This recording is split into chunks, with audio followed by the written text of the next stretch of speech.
Thank you so much, Liz, for that very kind introduction. And thank you so much for this invitation to be here today. It's a great honor. So just before I start, may I ask a question? Have you ever tried to imagine what war looks like through the eyes of a child? And what it asks of us as adults when innocence meets violence? Just keep that in mind for now. That question lies at the heart of my book, Across Mountains, Land and Sea, One Boy's Extraordinary Journey. A memoir shaped not only by my own journey, but by the journeys of countless others whose lives have been shattered by war. I was born in Afghanistan into the Hazara community, a people long scarred by persecution, displacement, and violence. My earliest memories are not of innocence, but of the sounds of machine gun fire piercing the night, and my mother whispering, "God is kind, everything will be all right," as rockets split the sky. When I was just a little boy, she touched the back of my head, a silent goodbye.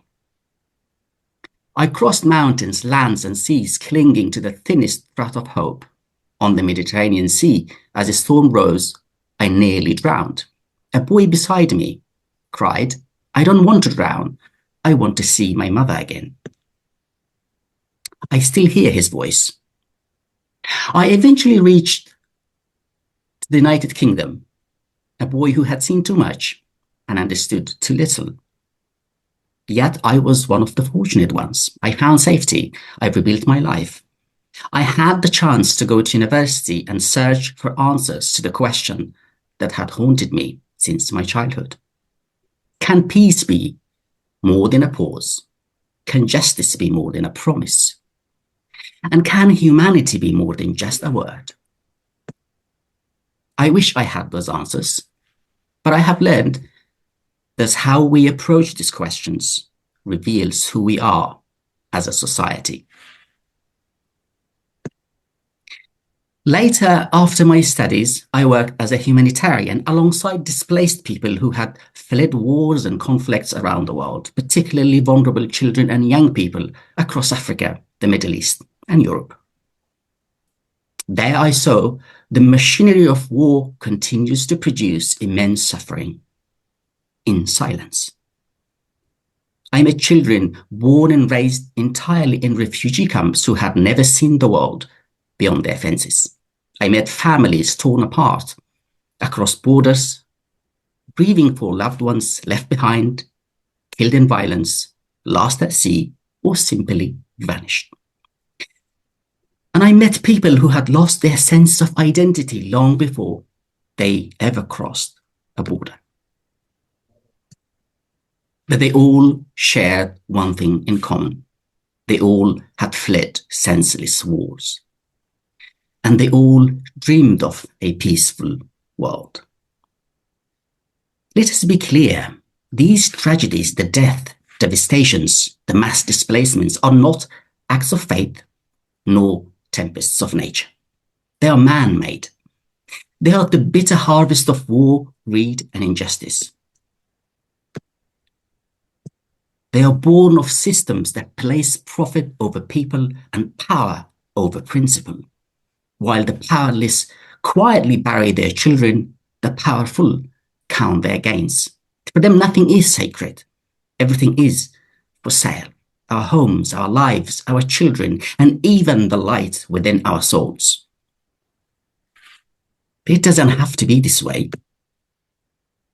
We can choose a different story, one grounded in peace, justice, and a fairer world.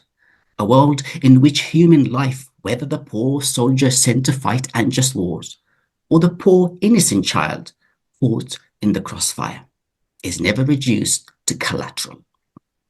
Peace is not naive. Peace is necessary. As John F. Kennedy once warned, mankind must put an end to war before war puts an end to mankind. He reminded us of something profoundly simple and yet very important. He said, "We all inhabit this small planet. We all breathe the same air. We all cherish our children's future. And in the end, our shared humanity is far greater than division that drive us apart." But that question remains. How do we resist systems that profit from war, death, and destructions? Well, history gives us some guidance, as Liz also kindly introduced earlier. Many people know the name of Mahatma Gandhi. Far fewer people know about the name Basha Khan, an Afghan man who founded one of the most disciplined non-violent movement of the 20th century. It was called Khudai Khidmatgar, the Servants of God, established in 1929 under the British rule. That was not a symbolic movement. It was a mass, organized, disciplined movement of non-violence resistance. At its height, it mobilized tens of thousands of people who took an oath to serve humanity, renounce revenge, and struggle for freedom through non-violence. They wore red uniforms. They drilled in formation. They marched like soldiers, but they carried no weapons. They rejected violence. Instead, they organized civil disobedience, boycotted colonial goods, built schools, including for girls, repaired communities, mediated local conflicts, and willingly filled prisons. Their struggle was rooted in service, patience, and moral courage. And that is not the only story that challenges the dominant narratives from Afghanistan. Nearly a century later, that same spirit appeared again in Afghanistan not long ago.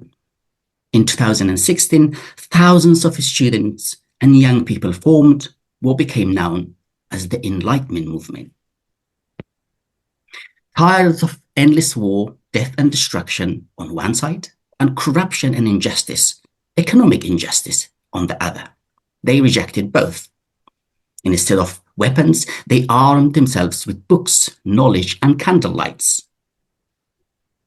As bombs exploded from below and bullets rained from above, that killed and injured hundreds of their members, they refused to abandon their commitment to peaceful resistance. Instead, they filled schools and universities in tens of thousands. They held discussions in classrooms about peace, justice, and human rights. They organized some of the most peaceful and disciplined protests in Afghanistan's recent history. Tens of thousands of young men and women took the streets of Kabul, demanding peace, justice, and fair economic development. Even when their peaceful demonstrations were met with brutal violence, including a devastating suicide attack that killed many of their members, they refused to abandon their commitment. And yet, we hear far too little about these stories and peaceful movements.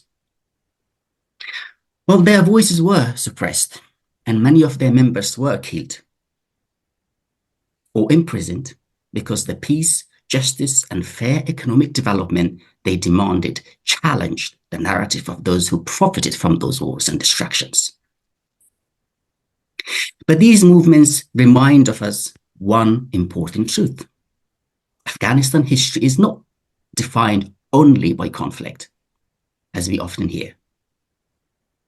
It also carries a powerful tradition of courage without violence. Millions of ordinary people who choose knowledge and collective actions in pursuit of peace and justice. However, it is also important to mention that the tradition of nonviolence and struggle for peace is not only limited to one nation, one country, or one region. Across cultures, generations, ordinary people have organized, resisted, and mobilized often without weapons, to demand dignity, equality, and justice. Yet, in many parts of the world, these voices and struggles are easily silenced. Speaking out against injustice, war, or oppression is often forbidden in those places. In some countries, raising one's voice against powerful elites and their interests is treated not as a civic duty, but as a crime, sometimes even punishable by death or imprisonment. We are, however, fortunate in the societies we live in. We do possess some rights and freedoms that many others in other parts of the world do not.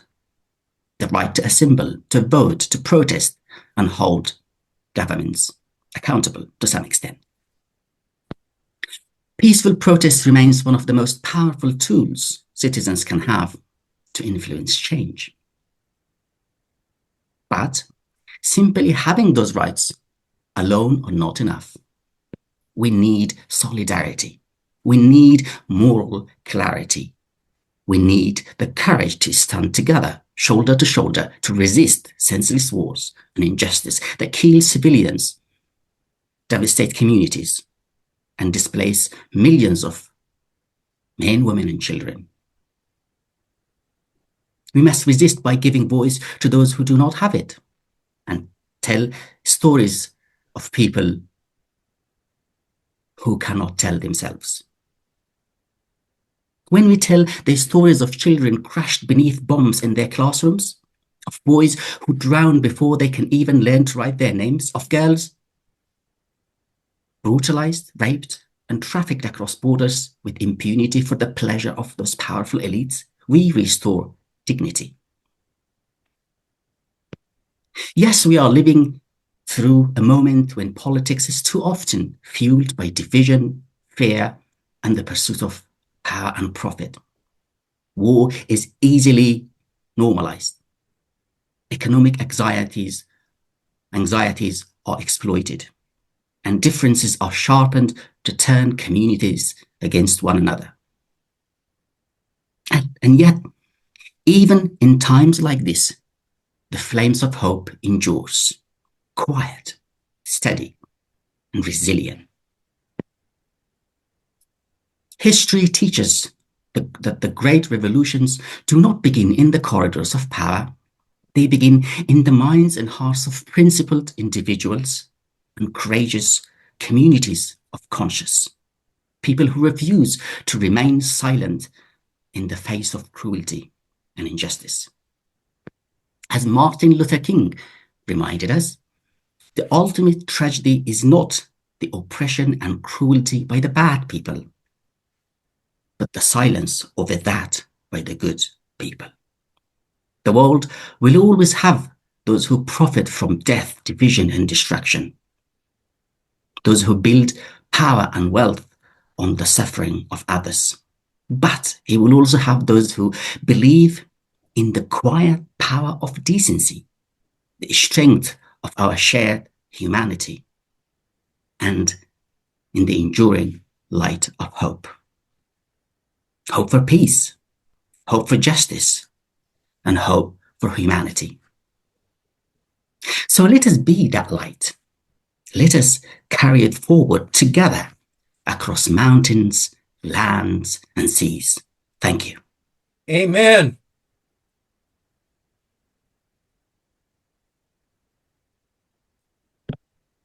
Wow. That was beautiful.